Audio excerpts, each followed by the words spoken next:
The elevator doors parted on the 32nd floor of Meridian Tower with a soft, expensive hiss. Ethan Calloway stepped out first, making sure his shoulder blocked the gap long enough for Lily to slip through behind him. She was 7 years old, wore her auburn hair in 2 lopsided pigtails because he still hadn't mastered that particular skill, and was carrying a laminated library card against her chest, the way some children carry stuffed animals like it was the most important object in any room she entered. "How many floors is 32? She whispered. "A lot," he said. "More than our apartment building?" "About 4 times more." She tilted her head back, studying the ceiling as if trying to calculate the math. The lobby stretched ahead of them, pale limestone floors, a reception desk wrapped in brushed steel, a wall of glass that looked out over a gray November sky. The whole floor smelled of fresh coffee and controlled ambition. Ethan adjusted the folder under his arm. He had assembled it the night before, working at the kitchen table after Lily went to bed, in the specific quality of quiet that a small apartment produces when a child is sleeping, not silence exactly, but something domestically contained, safe at its edges.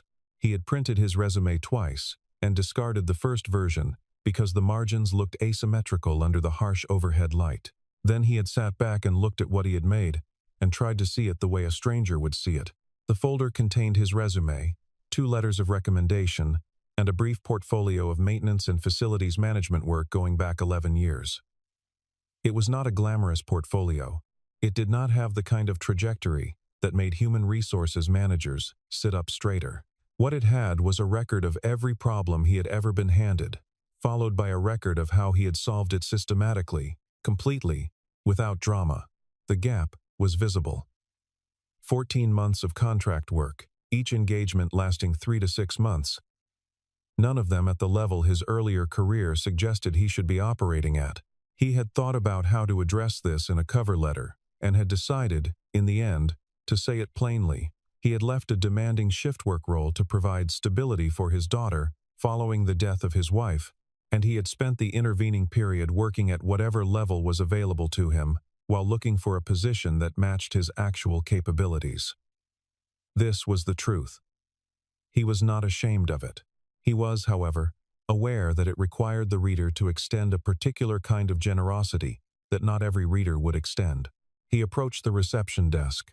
The young man behind it glanced at the 2 of them, the man in the pressed but clearly off-the-rack dress shirt, the child with the library card, and his expression managed to be professionally neutral in a way that communicated a great deal. "Ethan Calloway. I have a 9 o'clock interview for the head of building, safety, and compliance." The receptionist typed without looking at him. "Miss Hartwell will be with you shortly. Please take a seat in the waiting area." He paused, then added, "There is a children's play area on this floor, 2nd corridor on your left. It's a shared employee amenity. But we sometimes accommodate children of candidates while interviews are in progress." Lily tugged Ethan's sleeve. "Can I?" "Stay inside the room," he said. And the way he said it wasn't anxious, it was calm, specific. A man who gave instructions he expected to be followed. "Don't go anywhere else in the building. If anything feels wrong, you come find me immediately." What would feel wrong? He thought about that for a moment. The honest answer was a smell, or a sound, or the kind of pressure, change in the air, that announces itself before your brain has put language to it. But those were the answers of a professional, and what she needed was the answer of a father. "You'll know," he said. She seemed satisfied with this answer and went, still holding her library card. Ethan waited 22 minutes past his scheduled appointment time. He noted this without judgment. Companies often tested candidates through the waiting, and he had learned long ago that the quality of a person's patience was a better signal of their character than anything they said in an interview. The waiting area had 2 other people in it. One was a younger man in an expensive suit, who kept checking his phone and visibly recalibrating his posture every few minutes, adjusting the fall of his jacket, crossing and uncrossing his legs, running a calculation Ethan recognized as the assessment of whether the wait itself was a sign that his application was not going well. The other was a woman in her late 40s, reading an actual printed magazine with the focused attention of someone who genuinely enjoyed reading printed magazines, impervious to the room around her. Ethan thought about both of them briefly, and then looked out the window at the city. He had lived in this city for 9 years. He knew its bones, the old warehouse district that had been converted to lofts, the chemical plant on the eastern edge, whose evacuation procedures he had personally redesigned during his 3rd year with the county fire department, the glass bridge downtown that had a structural flex variance that most engineers didn't account for, but that he had cataloged during a late-night walk with Lily 2 years ago when she was 5, and still small enough to sit on his shoulders. She had held his head like a steering wheel, pointing where she wanted to go, and he had walked wherever she aimed, and spent the whole time looking at the joints between materials and the behavior of stressed concrete at low temperatures. He had left the fire department 14 months ago. The decision had not been complicated, exactly, but it had taken a long time to arrive at. After Sarah died, the calculus changed. He could still remember, precisely, the moment the change registered, not at the funeral, not in the weeks after, but on a Tuesday morning 11 months later when he had come home at 7 a.m. from a 24-hour shift, and Lily had been sitting at the kitchen table in her school uniform. And she had looked at him with an expression that was not unhappy, but was thoroughly unsurprised by his absence. She had adjusted. She had built a life that did not expect him to be there for its ordinary moments. She was 6 years old, and she had already learned to grieve for a living parent, the way she was still learning to grieve for a dead one. He had sat down across from her and said nothing for a long time. Then he had handed in his notice. He had tried to make it work for a year and a half before that. He had failed, so he had made a different choice, the harder choice disguised as the smaller one, and had spent the last year working a series of contract facilities jobs while looking for something permanent that paid enough, something that used what he actually knew, something that would let him be home when Lily ate dinner, and asleep when she slept, and present in the ordinary hours that turned out, when you added them up, to constitute a childhood. A door opened. A woman in a charcoal blazer stood in the doorframe and said his name in a tone that was not unkind. Exactly, but had the brisk quality of a person who had already made decisions and was simply completing the procedural steps. Her name was Victoria Hartwell, and she was the chief executive officer of Meridian Group, not, as Ethan had expected from the job listing, a department head conducting a search. He registered this shift quietly and recalibrated. She was 36, he estimated. Sharp-boned face, dark hair pulled back with the kind of severe precision that announced it was not a style choice but an efficiency choice. She had the bearing of someone who had worked twice as hard as everyone around her for a decade, and was permanently alert to the possibility that someone might forget this. There was nothing soft about the way she occupied a room.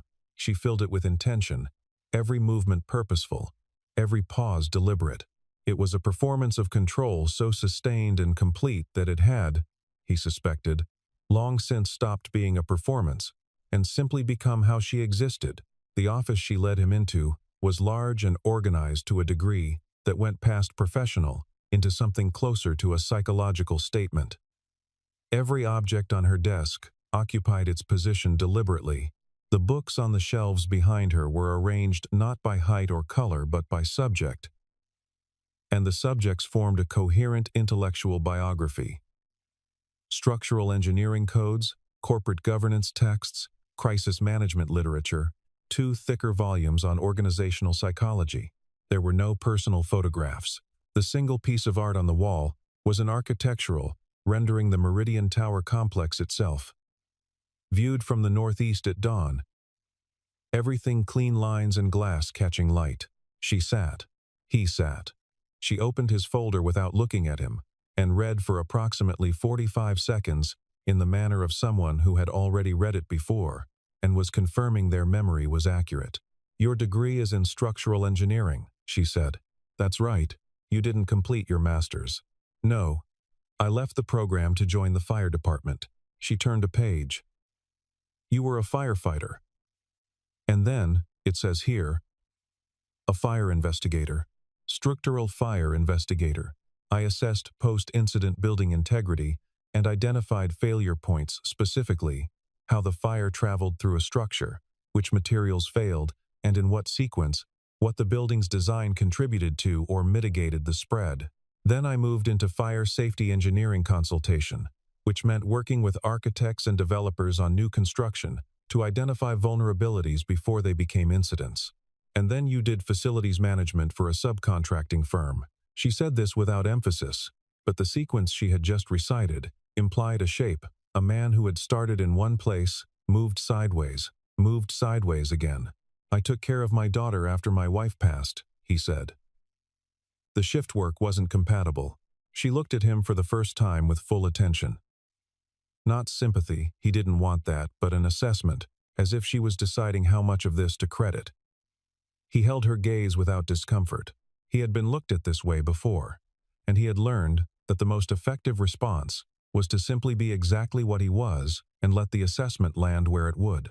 This position requires someone who can audit and rebuild our safety infrastructure across all 3 buildings in this complex, she said. We had an incident 18 months ago, a dry pipe suppression system that failed during a test activation. No injuries, but it was close. The board is committed to restructuring our entire compliance framework. I read the incident report, Ethan said. She paused. That report was internal. There was a summary filed with the city fire marshal's office. It's a matter of public record. He had also, through a contact from his fire department days, read the full internal version, but this wasn't the moment for that. The failure mode was predictable. The system was installed to code, but the code hadn't been updated to account for the thermal cycling patterns in this building's HVAC architecture. The air pressure variance in the 3rd floor ceiling plenum created a repeated micro-stress on the actuation valve. It failed the way it was always going to fail eventually.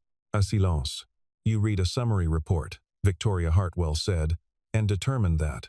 I cross-referenced the building specs from the city permitting database and the HVAC schematics from the contractor who built this complex in 2009. They're also public record. He paused. I look at buildings the way other people look at people. I want to know where the stress is. She closed the folder. When she looked at him, there was something in her expression he couldn't immediately name, not quite hostility, not quite interest, something still deciding which direction to become. Mr. Calloway, she said. You're overqualified for the technical requirements of this role, and underqualified for its administrative scope. You haven't managed a budget of this size. You haven't overseen a team larger than 4 people. Your employment history over the last 14 months reflects someone who has been, by any objective measure, professionally adrift. Each sentence arrived cleanly, without cruelty, but without cushioning either. He noticed that she was looking at him while she said it, not performing the delivery at the middle distance, not softening it with a downward gaze. She was watching him the way she had watched his folder, looking for what the information revealed. The board needs someone who projects institutional credibility, she continued. Clients, insurers, regulatory bodies, they need to see someone whose record is continuous and legible. I'm not sure yours is. Is the position about projecting credibility, he said. Or about ensuring that no one in this building dies because a valve fails in a ceiling plenum. The air in the room changed slightly. Not dramatically, Victoria Hartwell was too controlled for dramatic air changes. But something shifted. I understand the distinction you're drawing, she said. It doesn't resolve the administrative concern. The administrative concern is learnable. What I know about how buildings fail isn't. She looked at him for a long moment. Then she closed the folder, the way you close a conversation. Thank you for coming in, Mr. Calloway. We'll be in touch. He stood, picked up his own copy of his resume. She hadn't handed the folder back, and walked to the door. Mr. Calloway. He turned. The position is likely to go to someone with a different profile. She wasn't apologizing. She was informing. I wanted to be straightforward with you. I appreciate that, he said, and meant it. She was in a small bright room at the end of the second corridor, and when he appeared in the doorway she looked up from where she was sitting cross-legged on a cushioned mat, her library card now tucked into the pocket of her cardigan. A picture book open across her knees. Well, she said. Let's go get breakfast, he said. She studied his face with the focused attention of a child who has learned to read adult faces the way other children read storybooks. Then she stood up, tucked the picture book back into the shelf she had taken it out. She put it away and came to take his hand. The lady was mean? The lady was direct, he said. Those aren't the same thing. What's the difference? Mean is when someone's trying to hurt you. Direct is when someone's trying to save time. Lily considered this. I don't think I like her. You've never met her. I don't like the building. It smells like people trying too hard. He almost laughed. Come on. They moved back through the corridor toward the elevator bank. The floor was laid out in a long rectangle, the conference rooms and executive offices on the interior, glass walls on the exterior edge overlooking the city. As they passed the junction of the main corridor and the secondary hall, Ethan slowed. He was not sure why. He had a habit, cultivated over years of walking into structures and cataloging their risks, of registering things below the threshold of conscious attention, small wrongnesses, atmospheric shifts, the particular quality of air that meant something somewhere was not as it should be. He smelled something, not much, a trace, something with the acrid, slightly sweet edge of PVC insulation under heat stress. He stopped. Lily looked up at him. Bah, hold on, he said. He turned toward the source. It was coming from the secondary corridor, the one they had just passed. Past the play area. Toward the suite of rooms at the building's eastern wing. And then the fire alarm went off. It did not begin as chaos. These things never did, in his experience. There was always a brief, collective stillness. First, the moment when every person in a building runs a rapid internal calculation about whether this is a drill, whether they need to move, whether someone else will handle it. In that stillness, Ethan was already moving. Stay with me, he told Lily. And he said it quietly, but with a particular quality that she recognized and obeyed immediately. He moved back down the corridor at a pace that was fast without being a run, the pace of a man assessing, not panicking. Smoke was beginning to show at the base of a door to his left, thin and gray, the kind of smoke that meant a fire still finding its oxygen. The door had a small glass panel at eye height.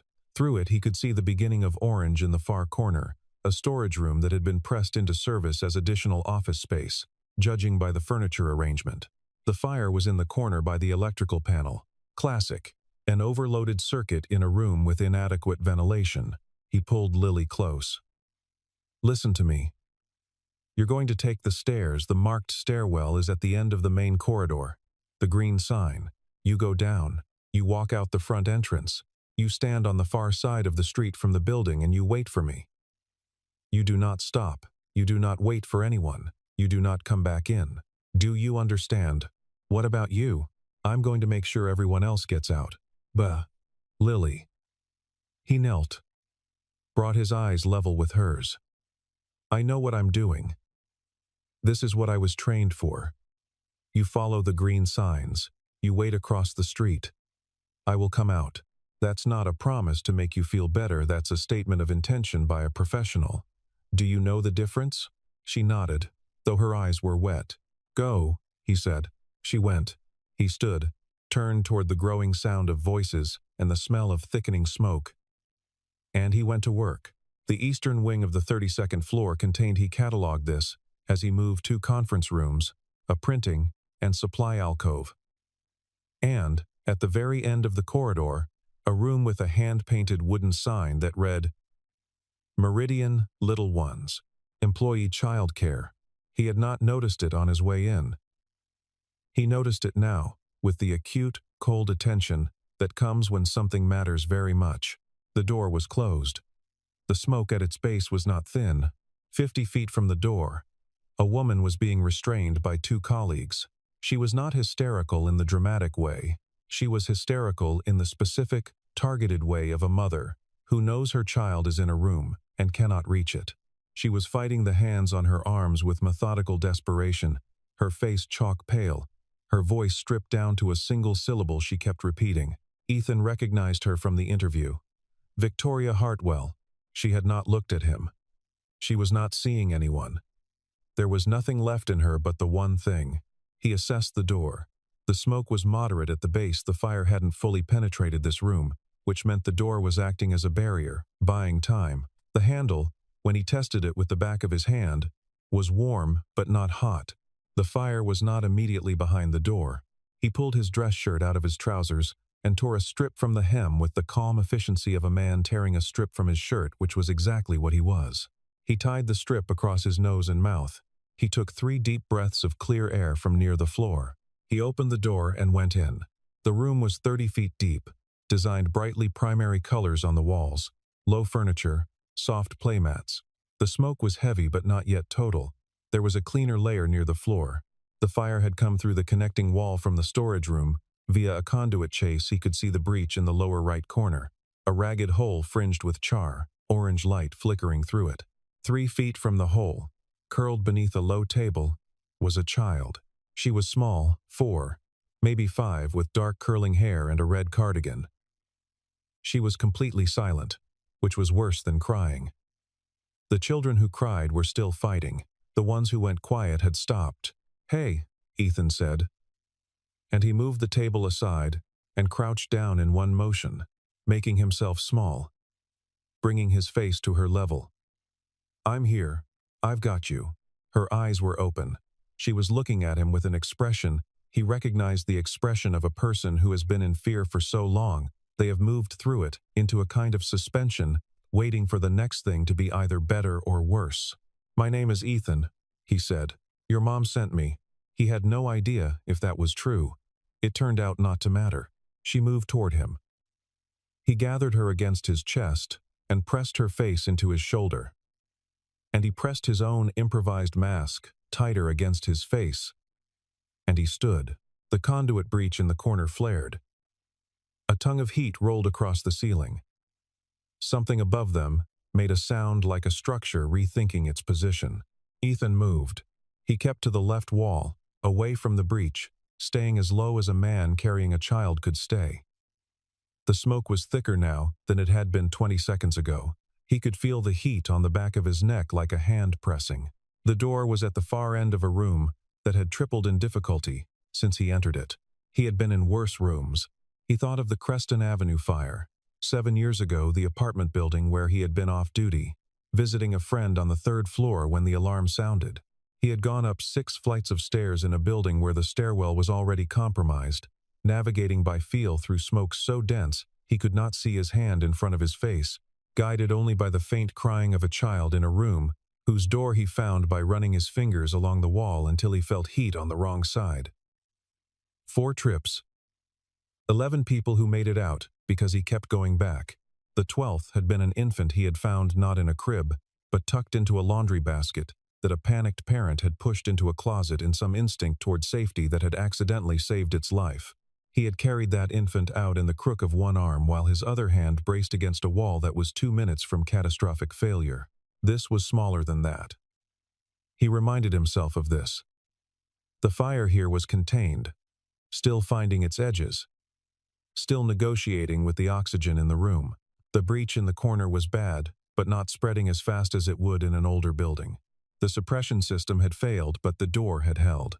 He moved through the smoke with the particular efficiency of someone who has learned that panic costs oxygen, and oxygen is the resource that decides everything. His eyes were open. He registered the position of obstacles by memory and by feel: a low shelf to his right, a corner of mat material under his foot, a rocking chair that had been pushed against the wall.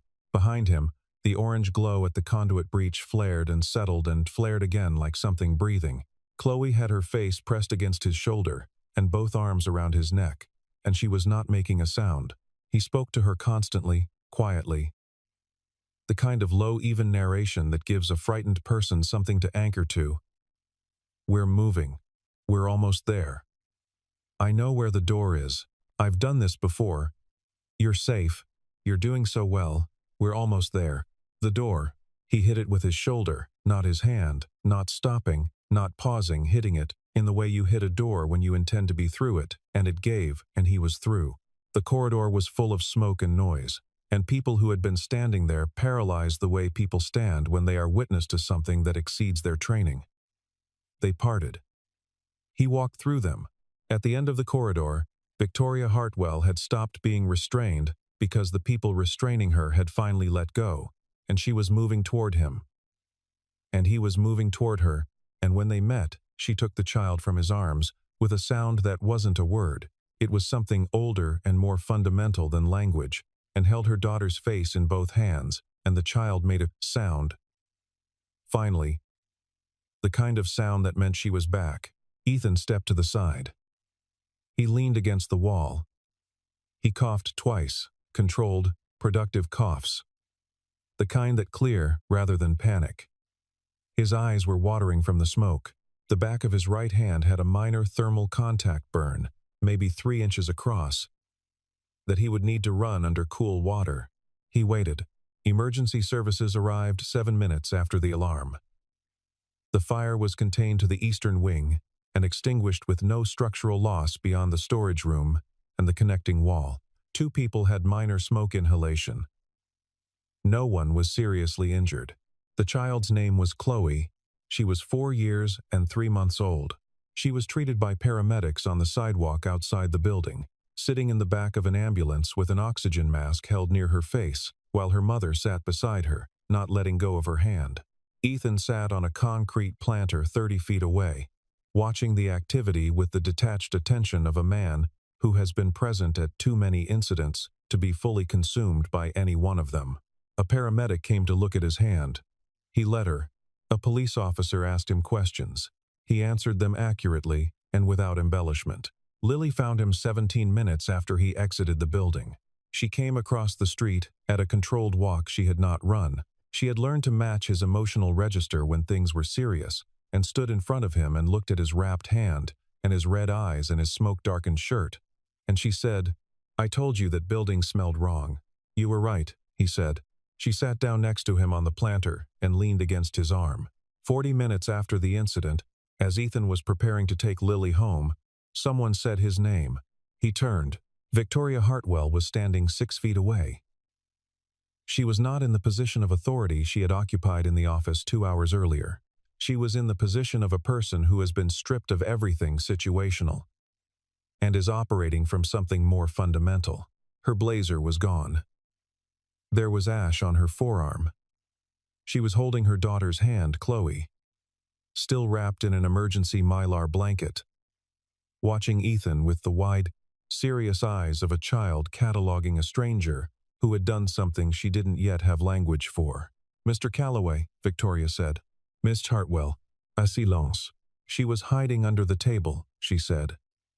"She does that.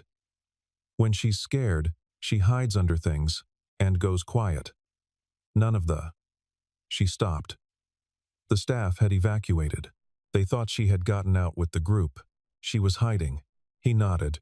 "You went in when no one else would," she said. It wasn't a compliment, exactly. It was an attempt at understanding, like she was trying to integrate new information into a model that hadn't previously accounted for it. "I knew what I was doing," he said. "Most of the people here didn't. That's a generous interpretation. It's an accurate one." Another silence. Chloe tugged her mother's hand and looked up at her. Then back at Ethan. "You have ash on your face," Chloe told him, with the frank observation of a 4-year-old. "I know," he said. "Does it hurt?" "Not very much." She considered this. Then she looked at Lily, who was watching her with the focused assessment of one small person evaluating another. "Is that your little girl?" "That's my daughter, Lily," Ethan said. "Hi," said Chloe. "Hi," said Lily. And after a moment, with the social pragmatism of childhood, "Do you want to see my library card?" 3 days later, Ethan received a phone call. It was from Meridian Group's head of human resources, a man named Douglas Ferris, who spoke in the careful, measured tones of someone who has been given specific instructions about both what to say and what not to say. He asked if Ethan would be willing to come in for a follow-up conversation. "Not an interview," he clarified. "A conversation."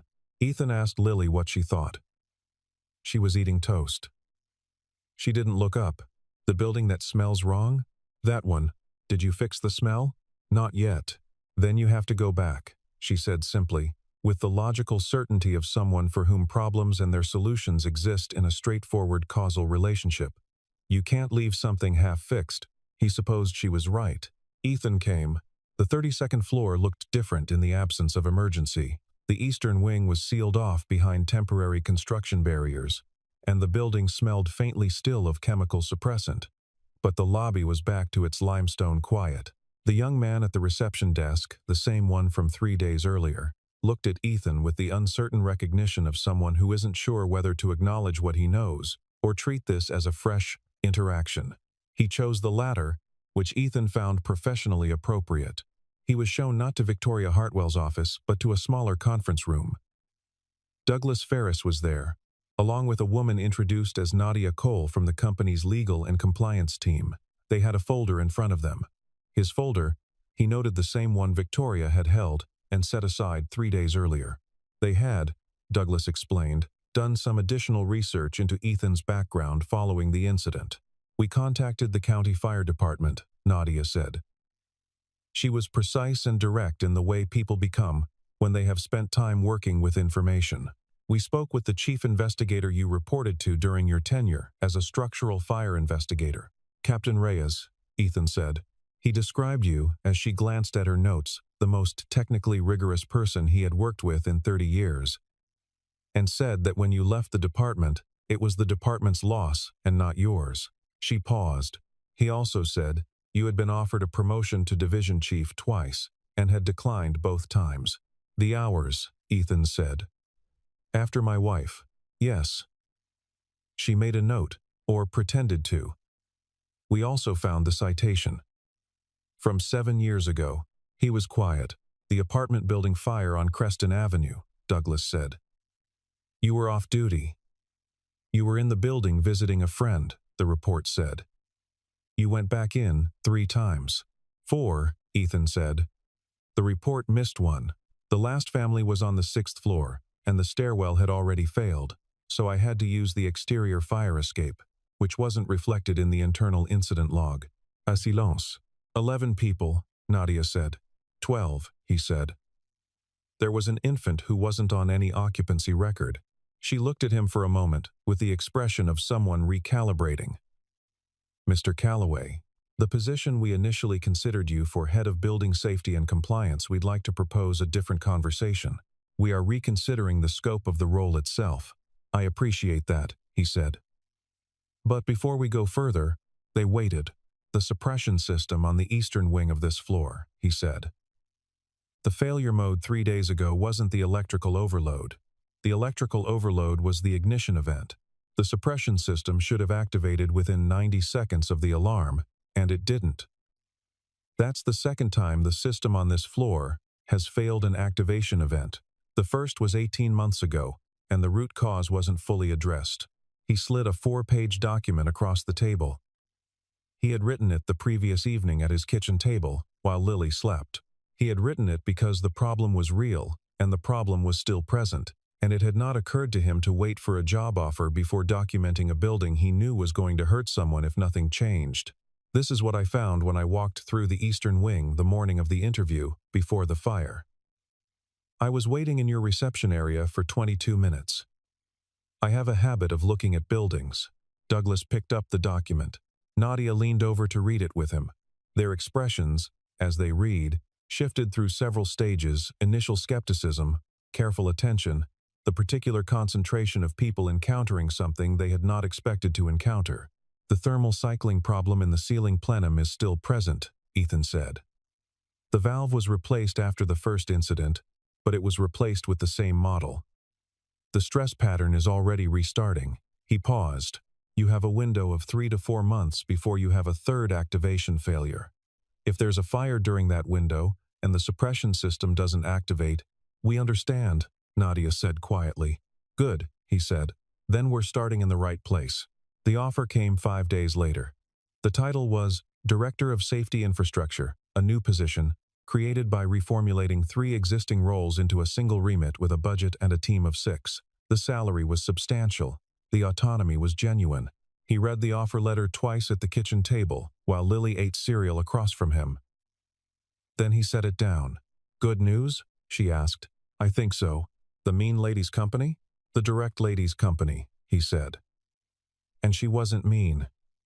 She just didn't know the whole picture. Lily dragged her spoon through her cereal. Are you going to take it? He thought about this. He thought about the building, its thermal cycles, its pressure variances, its valve that was currently in the early stages of the same failure pattern it had already failed twice. He thought about the 22 minutes he had spent waiting, seeing things no one else had seen, and then being told he wasn't legible. "Yeah," he said. "I think I am. Because it pays well? Because the building needs someone who knows where it hurts," he said. "And because I've been thinking about buildings since I was 24 years old and I'm better at it than almost anyone I know, and it's time I stopped treating that like an embarrassing fact and started treating it like the thing I'm here to do." Lily nodded slowly, with the gravity of a 7-year-old absorbing something she would understand differently at 17 and differently again at 40.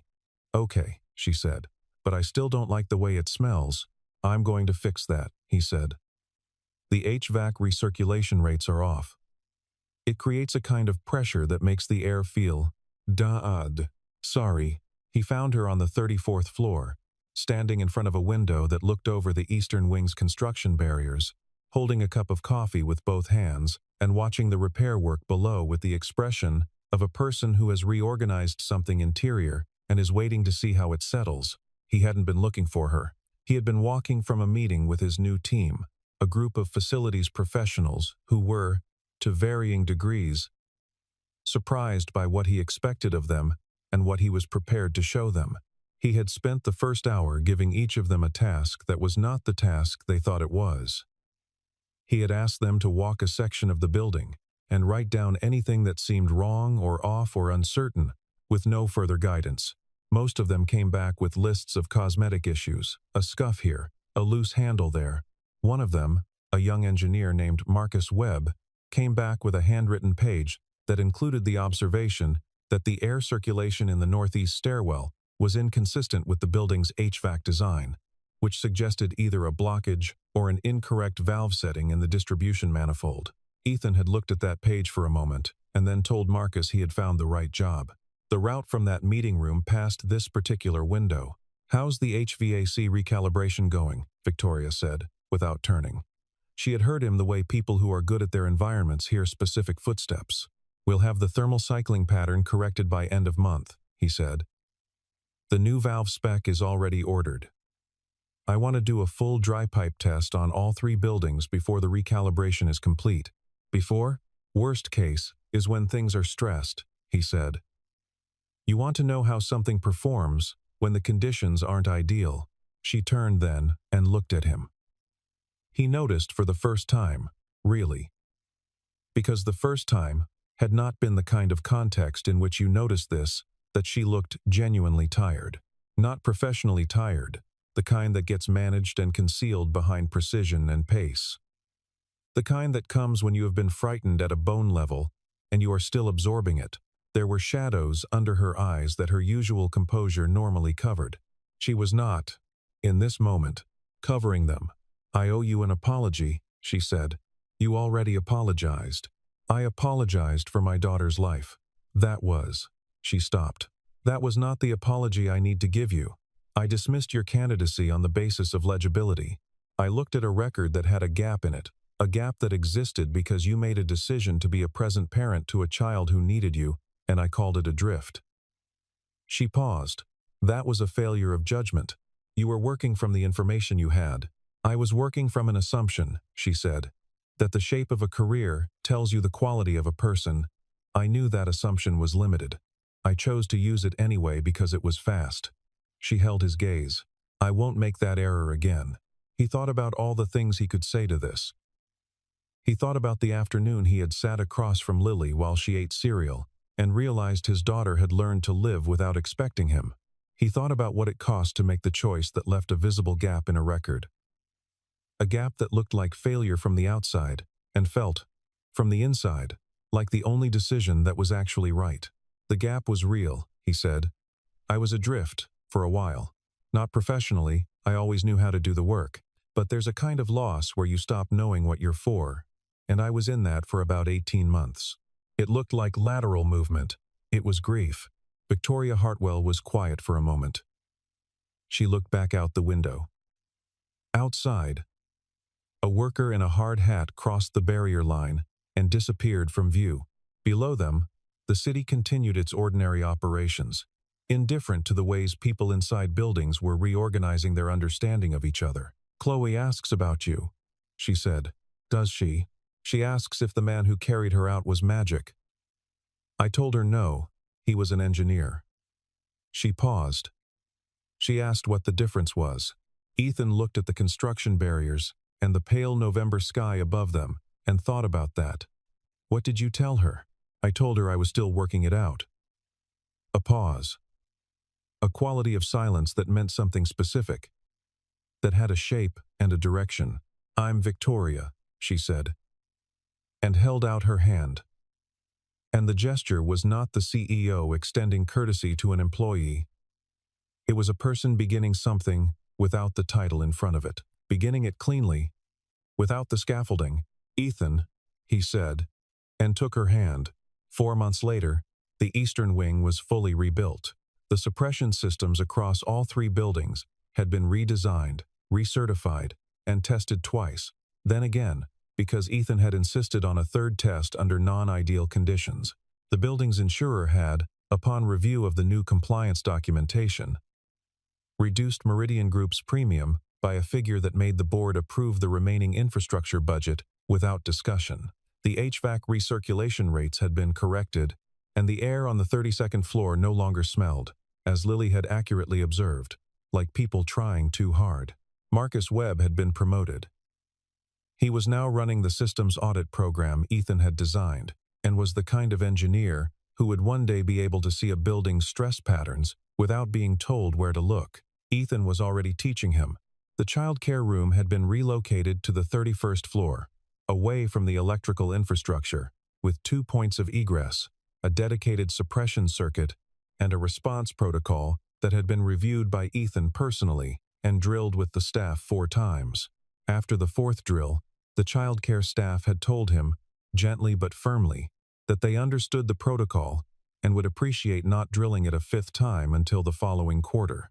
He had agreed, and had gone back to his office and updated the schedule in his calendar. He had not made the building perfect. You couldn't make a building perfect. You could understand where it was stressed and where it was likely to fail, and you could work constantly at the margins, widening the distance between the current condition and the failure state. Every morning he walked a different section of the building before his first meeting, not because he was required to, because it was how he understood the thing he was responsible for, and because understanding it completely was the job.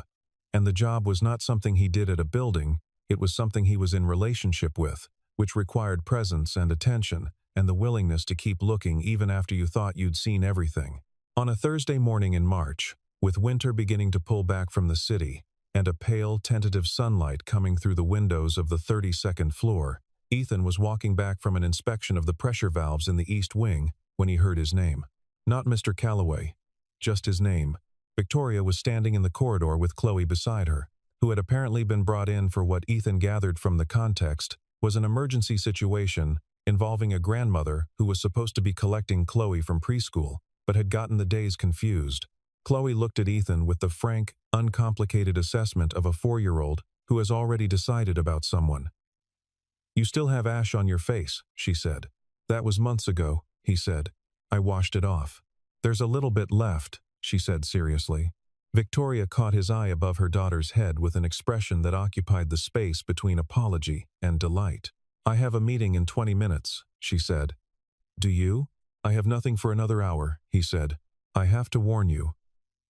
She will ask you to explain everything you know about buildings." "That's convenient," he said. "Because I have a lot to say about buildings." Chloe looked up at him. "Do buildings have feelings?" He crouched down to her level. "Not exactly," he said. "But they have memories. They remember everything that's happened to them every time they got too hot. Every time something stressed their structure. Every time someone fixed something that was going wrong. That memory is in the material itself, in the way things bend and settle and hold. An engineer who knows how to read a building can tell its whole history from the way the stress is distributed. Where it's been worked hard, where it's been protected, where it's healed." Chloe was quiet for a moment, processing this with the seriousness it deserved. "Like scars," she said. He looked at her. "Yeah," he said, "like scars." She thought about this some more. "Do you have scars?" He showed her the back of his right hand, where the thermal contact burn from November had healed to a faint pale mark about 3 inches across. She studied it with the focused attention of someone learning to read a new kind of text. "Does it hurt?" Not anymore, he said. She nodded, satisfied, and then looked up at her mother. He has building memories too, she announced. Victoria was watching him with an expression he had come to recognize over the past 4 months, an expression that appeared most often when he said something that reconfigured a category she had been operating from. Not surprise exactly, more like the quiet satisfaction of a person who is discovering that a definition she had long used is narrower than the thing it was meant to describe. When you're done explaining buildings to my daughter, she said, I'd like to buy you coffee. He stood. The pale March light came through the window and sat on the floor between them. I know a place, he said. 2 weeks after that, Lily finally met Chloe properly. It happened on a Saturday, in a park 3 blocks from Meridian Tower, and Chloe showed Lily how to find shapes in clouds, and Lily showed Chloe how to use a library card, and Ethan and Victoria sat on a bench at a careful adult distance from each other, watching their daughters, not saying much, which is the particular quality of silence between 2 people who have stopped performing and have not yet started anything new. They were, all 4 of them, in a period between one thing and the next, a period of tentative warmth, of beginnings without the pressure of beginnings. The city was doing what cities do in early spring, reconsidering itself, opening, admitting light into places that had been cold. It was, in the estimation of everyone present, an excellent morning.